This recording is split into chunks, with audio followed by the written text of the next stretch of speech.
Hey everybody, Jay Weidner here. Hope you're doing well. I know it's been a while since I've done anything. Have serious computer issues, super duper computer problems, you might say. Anyway, I've got a new computer and I've got a PC backup. Um, Not sure what's happened to Macintosh and Apple, but they seem to have lost their moxie, which is really unfortunate because they were a good company for a long time. So, after 30 years of being on a Mac, I finally have also a PC, which has got its own interesting dynamics, I must say. Uh, One also announced that I'm going to be giving a talk at the Mega UFO conference in Laughlin, Nevada. I'll be speaking on the last day, February 22nd. The conference goes from the 15th to the 22nd. I'll be speaking at 8:30 in the morning. I don't know how I got stuck in such a dismal spot, but I did. But yeah, can't complain. Anyway, it'll be a lot of fun. Jordan Maxwell's going to be there. Johnny Enoch's going to be there. A lot of really cool. Tom Valone, Paul Laviolette. Um, it's going to be quite a conference, and I hope you come. The weather's usually pretty good in southern Nevada around that time of year, so might want to get away from the winter and enjoy yourself.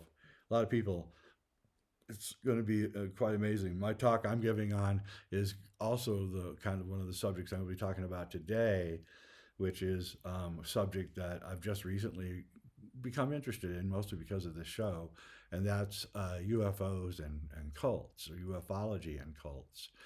And so I'm giving a talk on that. It might confuse you if you go to the website for the Mega UFO Con. They say I'm giving a talk on Invisible Universe. And I originally was going to give a talk on kind of the plasma universe and that because it really interests me. But I felt like there's kind of like a need for us to talk about cults and the dangers of cults, as we have expressed, of course, on this very show. In fact, that's kind of how this show started. Um, so what happened is, just to make a recap up to date. So what happened is that Corey and David, left Gaia, and supposedly this big, huge Gaia employee movement started, which I knew was bogus from the get go, and then the Thomas Crown articles came out trashing Gaia and me, and specifically me, were really vicious. And I knew also those were coming from Corey, but I couldn't prove it. And then Kelly Farmer came out in February, I believe it was, of 2019 with the screenshots. And that kind of proved that there was this operation to hurt people and destroy people. And so I got kind of pissed off, you might say. And so I started like commenting on YouTubes and things around the internet about what a bogus thing this is and how hurtful that they are to people, innocent people. But again, I didn't have any proof. I just said, speculation only. But um, but I believe that the Kelly Farmer screenshots were real. So anyway, along around maybe early April of 2019, Groovie Bean, aka Yvonne Palermo, got a hold of me, thanking me for. I brought her up in one of my YouTube comments about how they mistreated her, which they did, and so that started a conversation, and so we started emailing and phone calling and everything, and she basically spent most of April of 2019 convincing me that we were dealing with a cult here and not just a bunch of loose cannons in the UFO world. And she showed me all the rules for being in a cult and how this appeared to be kind of this weird bifurcated cult where there were two cults going on. One was David Wilcock's cult, and the other was Corey Goode's cult. And it looked like only Corey Goode's cult was actually going after and trying to destroy people. We can't be sure, even to this day, whether David Wilcock knew about any of that or said yes to it or anything like that. Because we now know that even though there was this big brouhaha on the internet that this one whack job guy put out that C.W. Chanter and Kelly Farmer faked the screenshots, and then everyone went crazy. And here's the thing: is then Stina Bobina, the great one, she put together that the the Thomas Crown articles were coming in succession right after the orders were given to the group from Corey in the screenshots that Kelly Farmer found. And so she put together that not only was it happening just soon after, so Corey would give an order that we would find in the Thomas or in the screenshots that Kelly Farmer had, and then Thomas Crown a few days later would carry out that exact order, sometimes in exactly the chronological succession that the order was given. And that and of course then she showed that whoever Thomas Crown was, they lived in the Seattle area close to Bellevue, and that a certain person who was a very high lieutenant in the group lived in that area. And and while Stina was finding that, I was getting screenshots of Corey's tweets, and comparing them to the language that was used in the gem docs, that the guy employee docs. And it was the same language, the same kind of staccato dialogue, the capitalizing of certain letters, lots of exclamation points, just this kind of weird, kind of stylized language that Corey uses in various tweets, which was also exactly the same kind of language that was being used in the gem files. So, uh, what Groovie Bean, aka Yvonne Palermo, did was she introduced me into this world of cults, and she was quite an expert. And so we did that first show, the Corey Good story so far, and that was going to be it. We're just going to do the one show. I was going to apologize for creating this monster beast, and we were going to go on our way, right? But they went and proved that they were a cult because they went crazy. As soon as that show came out, they began attacking us. So they began attacking me, saying that I got fired from, that Corey got me fired from Gaia. I didn't get fired from Gaia. I retired from Gaia after getting colon cancer. I think I'm perfectly entitled to retire after a major, stage 4 cancer surgery. So I retired, and I am very happy being retired. And I'm still very busy though. So the onslaught, calling Groovie mentally ill because she had a traumatic brain injury, and this went on for like 4 days. We're like, my God, what is going on here? Why are they giving us such a fierce reaction? All we did was say that we didn't believe them, and we thought they were a cult. That's all we really did. And we have that right to say that we don't believe them and to say that we think that they're a cult. And by displaying the revenge tactics on us that they did, that kind of proved they were a cult. So we had to do another show refuting all of the lies that they were saying. So we did another show, and this caused them to go even more crazy. And so we had to do another show, and this caused them to go more crazy. And we did another show and another show, and finally we just pretty much proved that they had. We proved that. That they were making the false charge against C.W. Chanter and Kelly Farmer for doing the doxing when it was really them. And that was Stina, of course, who really did that work. And then with the last show that Groovie and I did together, Fear Being Alliance, we proved that we used Corey's tweets. The whole show is just nothing but his comments, his attacks, his threats, his tweets. I guarantee you they can't do a show with my threats and attacks and tweets because I don't tweet. So, so it came down to So what then happened is, and again, this is Stina Bobina. So we had a kind of proof that Corey was starting a cult, and that he, by his reaction to us saying it. But then the movie came out.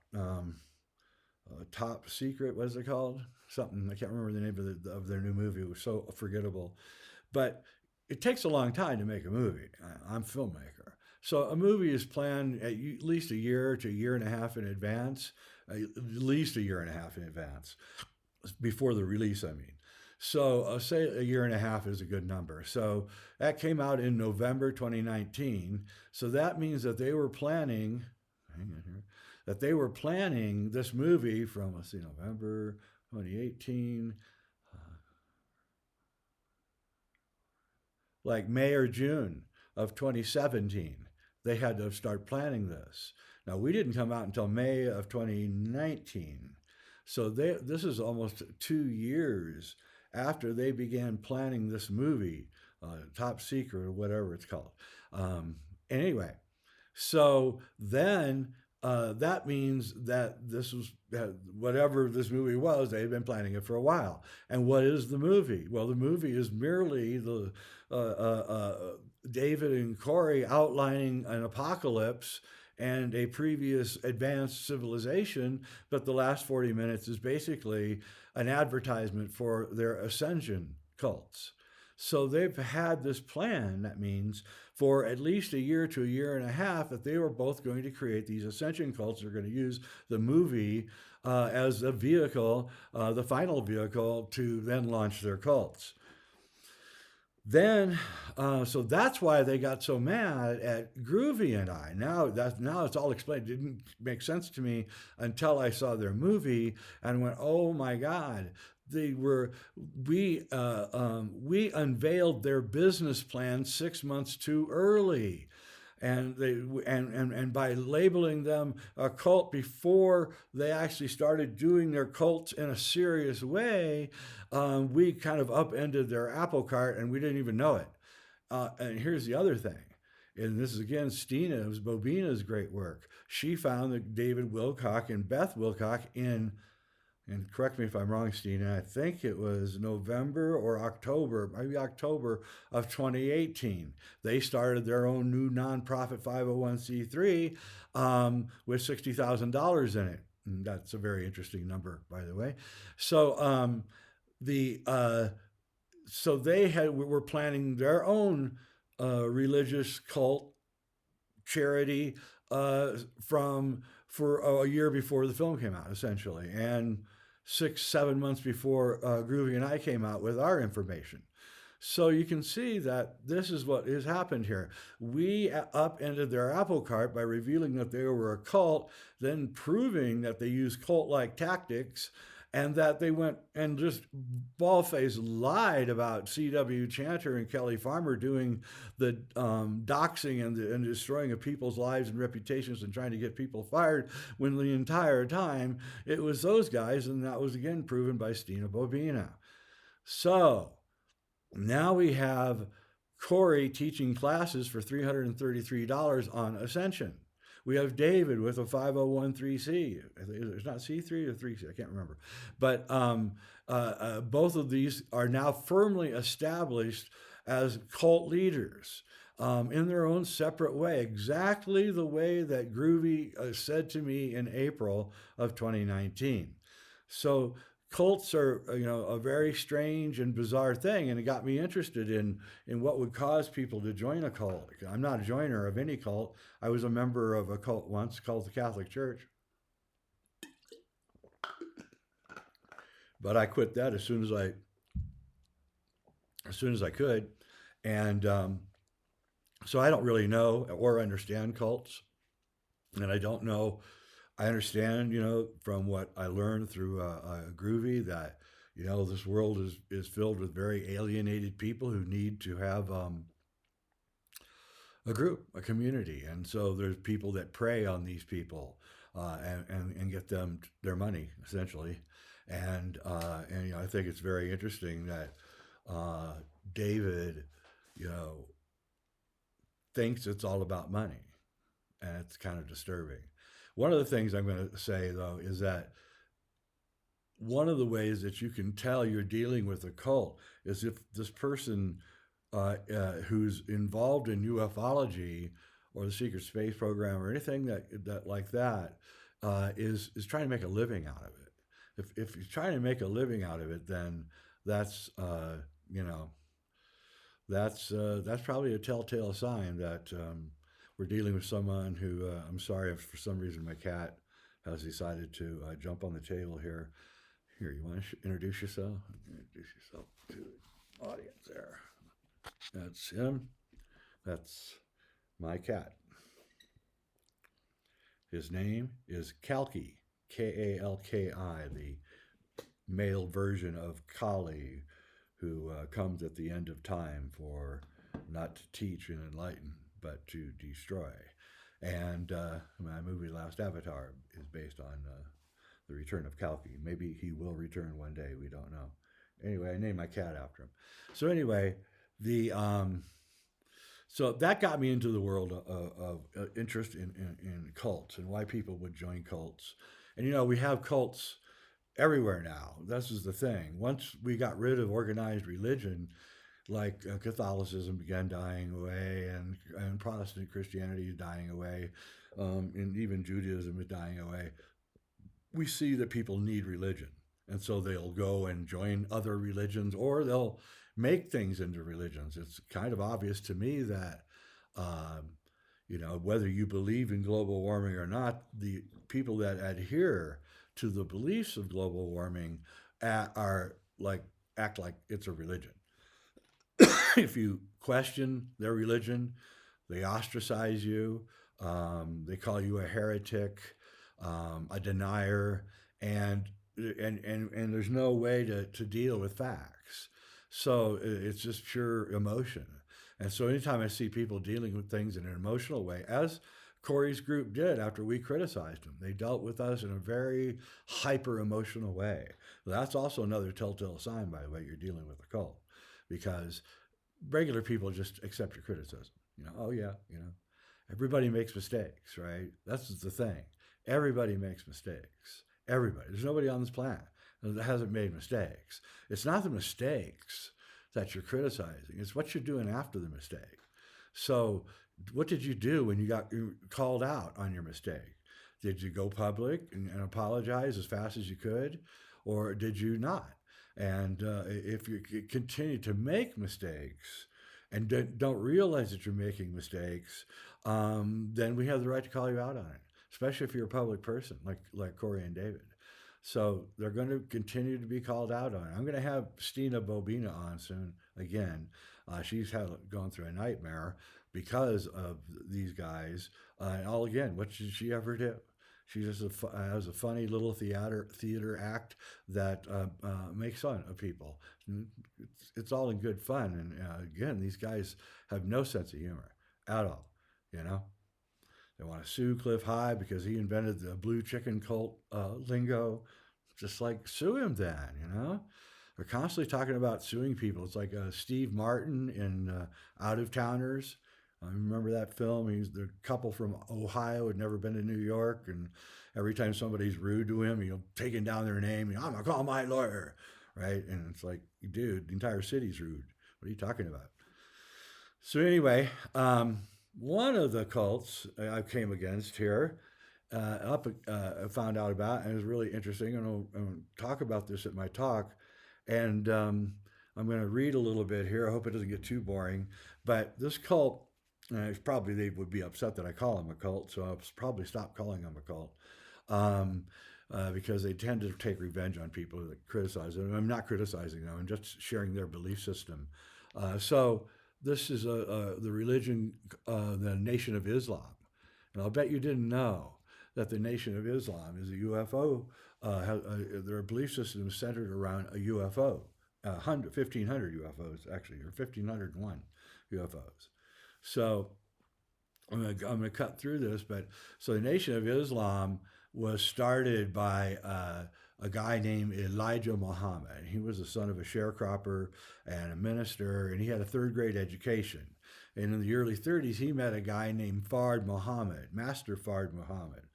Now, Elijah Muhammad tells us that Master Fard Muhammad was Allah, was the supreme being, was God, the supreme maker of the universe, and that he was a man, just a man like us, like anybody.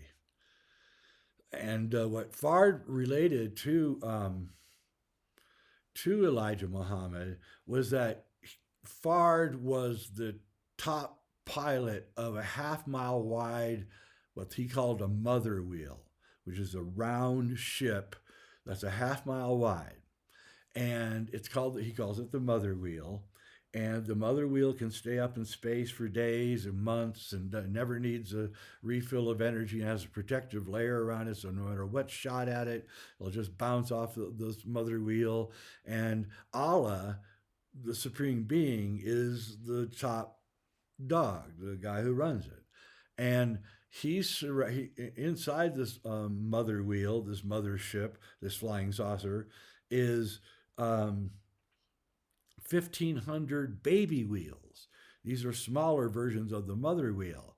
And these 1,500 baby wheels can be released at any time, and they do release them sometimes, and they fly around. And now remember, one thing about this is it's coming from 1930, they say. If someone can find me evidence that that Elijah Muhammad was actually talking about mother wheels and all of this in the 30s, I'd be very interested. I suspect this stuff's backdated, and that was actually coming out maybe in the late 40s during the flying saucer craze. But I can be corrected. If you can correct me, please do. I don't want to get this wrong. I know how serious the Nation of Islam people are. All right, so what's the purpose of these 1,500 little ships? And the answer is to kill the ones who refuse to follow Allah. The 1,500 smaller flying wheels had huge amounts of destructive potential, carrying explosions and other deadly weapons. Elijah insists that the mother wheels were made by human beings using the toughest steel on earth. Master Muhammad Fard explained that a plane that is wheel shaped, it can turn in any direction at any time. The wheel planes have a protective layer around them. Like I said, essentially the planes would be used as an eschatological purpose, which for people somewhere don't know, that means that it has to do with the end of the world. So in one moment, these wheel planes will destroy those who have oppressed black people, especially in America. The mother wheel and the 1,500 baby wheels were built in the Nipponese Islands off of Japan. They were constructed inside the vast cave systems of these islands in the 1910s and the 1920s. This is according to Master Fard, the Supreme Being. The mother plane or mother wheel was launched in 1929. The entire project cost $150 million, and workers in Japan were paid with gold that came from Mecca. Essentially, God or Allah lives in the mother wheel, which can produce its own atmosphere. The mother wheel can go over 12 months without any fuel. It is essentially an artificial planet where God resides. No kidding, folks. This is all true. This is their writings. According to Elijah Muhammad, most of the sightings on UFOs on Earth are the baby spheres, which are just smaller versions of the mother wheel. According to the person who followed in the footsteps of Elijah Muhammad, who died in 1974, I believe, and eventually took over the current Nation of Islam, Louis Farrakhan, quote, "The wheel has been up there since 1929 and has bothered nobody. The satanic forces that rule this world, and especially America, will be the final targets of the unholy destruction brought on by the 1,500 baby wheels." Elijah Muhammad states that the lake of fire heard about in the Bible will be America. Louis Farrakhan says it very clear. This is a quote. "The wheel is there to destroy the United States of America at the command of God. Why is God angry with America? It's because of the way it treats its black people. Why did God destroy the Pharaoh? He was angry with the Pharaoh for mistreating the children of Israel. Allah is angry over America's mistreatment over the black man and woman of America who are his people." The baby planes have many bombs in them. These bombs have drill bits attached to them so that they can drill down into the earth for 1 mile. When the bomb gets 1 mile down, it explodes, destroying everything above it. Apparently, the bombs are made of 100% dynamite. Just as an aside, I guess Allah hadn't discovered nuclear fission as far as 1929. The pilots of these baby planes are men, but are also angels. Master Fard describes them as enlightened scientists who no doubt were behind the creation of the flying discs. Louis Farrakhan insists that the idea that the UFOs are occupied by little bug eyed grays is just a CIA media lie to cover up the fact that the occupants look like regular humans. The other fact is that these angel scientists walk among us just as the angels in the Bible walk among us. Just so you know, this is my writing. I'm not taking this. I've taken this from many documents and books about Nation of Islam, but this is my writing. The angels in Allah also have a special technology which will ground all of the planes on Earth at the same time. They will use technology that will render our weapons as useless. The wicked world will be helpless as the righteous onslaught continues. This is why so many UFOs have been seen at nuclear bases and other military installations, according to Farrakhan. The UFOs are taking out our nuclear missiles. UFO investigator Robert Hastings is in agreement. In 2010, he said, declassified U.S. government documents are witness testimony from former or retired military personnel confirmed beyond any doubt the reality of ongoing UFO incursions at nuclear weapon sites. When I say the UFO, the witnesses have described these craft as disc-shaped or cylindrical shaped or sphere-shaped. These objects are capable of both hovering and high-velocity flight, usually completely silent. Louis Farrakhan adds this. These planes know everything about our military installation. Hang on, I gotta get this right. I don't want to get misquoted here. These planes know everything about your military installations. You've caught them over all military installations, not only here, but in England, in France, in Germany, in Russia, in China, in India, unquote. In 1942, just 3 months after Pearl Harbor, Los Angeles was visited by a large round craft and several small craft. The U.S. military responded with a nearly 2-hour attack on this flying saucer, supposedly. I don't know what really happened at the Battle of Los Angeles. I do know some of those photographs are fake, especially the one with all the spotlights. I don't think that's real. The U.S. military responded with round after round was fired at the mysterious craft with apparent no effect at all. Of course, this is the famous Battle of Los Angeles. 2 months after this battle, U.S. President Roosevelt ordered the arrest of Elijah Muhammad. With no reason given, he was arrested and held in jail where he was questioned. Well, I found out later that actually he was arrested for avoiding the draft. And I guess one of the things in the Nation of Islam is you can't serve in the military, which is kind of cool. All of his documents on the mother wheel were taken from him by federal agencies. I wonder if that's really true. Elijah stood up to this without flinching. He told the U.S. government about the wheel and the coming destruction of the U.S. by the mother wheel. Eventually, they let him go, but they didn't know what, because they didn't know what to charge him with. Actually, I do believe they charged him with avoiding the draft. It is odd that he was arrested so soon after the Battle of Los Angeles, maybe, or could just be a coincidence. The Nation of Islam uses quotes from the Quran and Bible to justify its interpretation that Allah is in charge of the mother plane and all the baby planes. In a sense, their interpretations are very interesting. The mythos of the group is intact and the narrative is tight. In some ways, they were way ahead of their time as far as UFOs and cults. And I have to admit, there's a lot of language in the Bible and the Quran that does describe beings visiting the earth from the heavens. Sometimes they come in clouds, sometimes in wheels, like I can't remember now. The one, is it Elijah? No, it's not Elijah. Yeah, I think it's Elijah. The Nation of Islam, Elijah Muhammad, and Louis Farrakhan can't be faulted for their interpretations of these writings. They do have a weird correlation to modern day visitations and abductions. In some ways, the Nation of Islam has a very clear idea about these things. The idea that Allah is a human being who flies around in a flying saucer or a mother wheel is a fairly interesting idea. I wonder what mainstream Islam thinks of this crazy guy, Elijah. I wonder if they think that he's gone off the rails. I don't know. I know that after he died, Elijah Muhammad's son, I think, tried to create a version of Nation of Islam that was closer to mainstream Muslim or Islam. So, and then Louis Farrakhan has kind of kept it going. And by the way, as far as Malcolm X was also in the Nation of Islam, and Malcolm X and I share the fact that we were both born in the same city, and although I'm sure on far different sides of that city, and and so.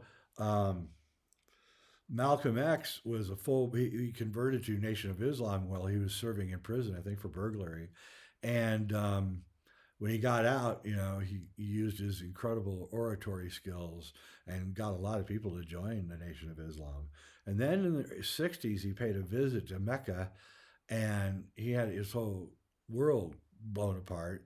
And he came back and he told Elijah that he had to kind of leave the Nation of Islam because they were wrong. That actually Islam had blonde-haired people, red-headed people, Asian people, every race were at Mecca, and Malcolm X was like really surprised at this, and realized that the teachings of the Nation of Islam, which are Afrocentric, I guess you could say, well, were probably not right and maybe a tinge racist. So he left, and he was murdered by, I think they got convicted, two members of the Nation of Islam. So, beware of messing with the Nation of Islam. In a way, Elijah Muhammad has stripped away all the mysticisms from the Quran. His approach is, in a way, refreshingly realistic. God, or Allah, is a man who does not die. He has a team of scientists who are called angels, and his throne, his whirlwind, his cloud, his wheel is a giant flying saucer. Of course, standard Islam went crazy when they heard this interpretation. Allah does not have a body, they replied. He is formless, to which his supporters replied that if he is formless, why does he need a throne? Whatever you think of the Nation of Islam, Elijah Muhammad has carved out a very interesting perspective on the Quran. So let's see if I got much more here.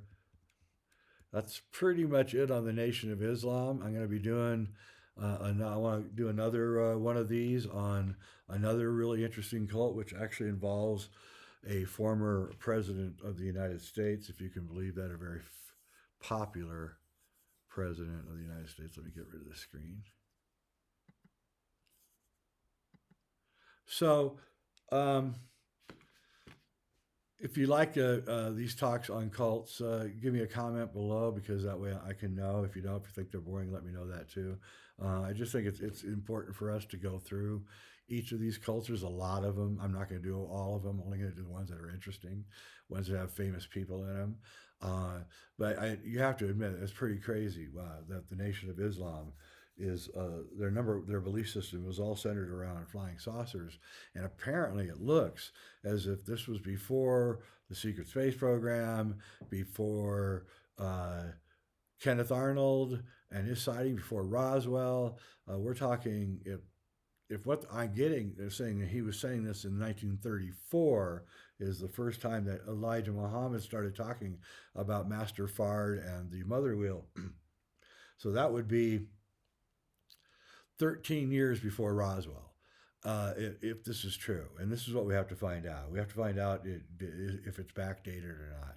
If it is backdated, then, it's just another one of those stories. And, that's the other thing that I'm really finding out is, and this involves human psychology, is people will believe anything. And people will say anything. And so it's up to us to discern that when we're being, bullshitted and when we're not. And I would prefer that, if you're an experiencer, then I think you just need to tell us your experiences. And if you're into teaching spiritual teachings, then just do it. Just teach it. Don't charge. Just teach it. And if you're good and people like you, maybe they'll give you some money, maybe they won't. But that's not the point of it. The point is not to make money. And if you see people charging hundreds of dollars for classes, and that's not spiritual teaching. That's a cult. That's the guy who's creating a cult. It doesn't matter who they are. I'm sorry, we kind of have to be harsh about this. And it's up to people in the leadership roles in the community to take the charge of this and to be brave. Like even this mega UFO conference that I'm going to, it has the potential to be creating cult leaders there, people who are speaking there. Same with Gaia. They've got to watch it. They got to make sure that the people that they put on their program aren't using their program to, create a cult that, creates a group of ruthless people that are do anything to destroy anybody who criticizes the cult, which is what's happened here. And again, Nation of Islam, same thing. They're ruthless against people who criticize them, which is why I'm being very careful not to criticize them, only to relate what they're up to and what they believe. I believe anybody can believe what they want. It's when they attach it to the apocalypse that we have to get worried, and that's what the Nation of Islam has done. And frankly, that's what Corey has done. He's changed his whole entire demeanor from being a grunt in the secret space program to taking Bonnie Myers' blue avians and then using that as a spiritual crutch to now become a spiritual leader. So now he is teaching, as I said in a previous program, this crazy, weird apocalypse, mass ascension, which are the same thing. When everybody dies, then everybody ascends. So, and that is like the wet dream of the cabal, is for us to all die. And so if they can paint that apocalypse, which I do everything I can to avoid, then and make ascension seem like a happy event, then we'll go to our slaughter, all just love and light, love and light, love and light. And I just don't buy any of that. I'm pretty much a hardcore realist, and I don't think it's a good idea to be preaching how to ascend. You have to understand the landscape of the afterlife long before you teach how to ascend. The afterlife is an incredibly complex landscape, and I've studied it my whole life, and you have to know where you're going. You have to have a map of where you're headed. If you don't, you're just going to be lost in the gray miasma, and you could be doing a lot more harm than good teaching people how to ascend when you yourself do not know how to ascend. And I guarantee you, Corey Good does not know anything about ascension. All he does is threaten people. Gets so tiring. Anyway, he said he was going to sue everybody by the middle of the month, and here we are at the end of the month, and nobody's been sued yet. I don't know what he's going to sue anybody for anyway, but I disagreed with you. Corey's a public figure. David's a public figure. Those guys complaining about people criticizing them is like Tom Hanks suing a fan who didn't like his last two films. Went on YouTube rant about how much he didn't like Tom Hanks anymore. Tom Hanks would never do that because he's a public figure and you're allowed to criticize him. So that's the other thing is cult members and cult leaders don't ever want to be criticized because it affects the bottom line. You can criticize me all you want because I don't have any money invested in any of this, and I'm not interested in money. But I do want to thank Groovie Bean, aka Yvonne Palermo, for putting me on this particular path of the cult, UFOs, and what a cult is, and the growing online danger of cults, which is another thing I'm going to get into. And I'll run all these ideas by you. Let me know what you think. I'm Jay Weidner. I've had a fun time here, and have a good day.